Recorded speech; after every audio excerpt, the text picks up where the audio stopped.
When you're listening to somebody doing that for 5 hours in the back of a bus, you want to strangle them, you know.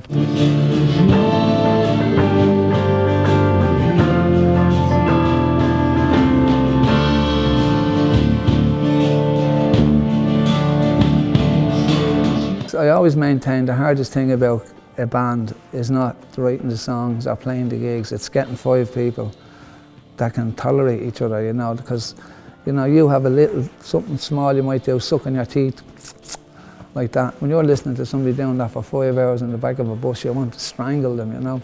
So it's been able to kind of tolerate everybody's little idiosyncrasies and stuff. You've got your 2 hours on stage, and then you've got 22 hours of bullshit you have to go through to get those 2 hours on stage. And I wouldn't be able to tolerate the 22 hours if it wasn't for that 2 hour period that you're on stage, where it's just you and the audience, you know. People talk about fame and stuff, but you're never famous. You're never famous forever. You're famous for a period of time. So what happens is, we release Feel No Shame, right? The album comes out, you're #1.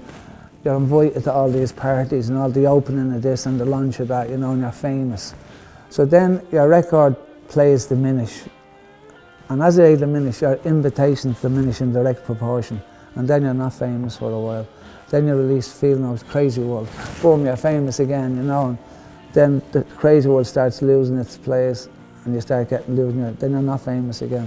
So it's kind of like that, you know. And it's been like that forever. There's nothing that's going to focus you more than a terminal illness, you know. And you start, you know, when that happened, when I got diagnosed, you kind of start looking at what's important in your life, you know, and the car you're driving is no longer important, or the house you live in is not important. Even how successful your band is not all important.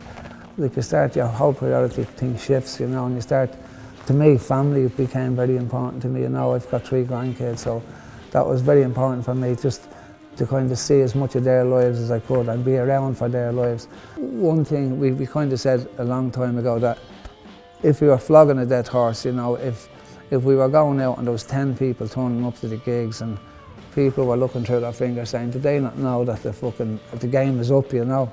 If I thought that was the case, we'd stop immediately, you know. But, you know, we're still getting good crowds to the gigs and stuff, and, you know, so to me we're still doing something that's relevant.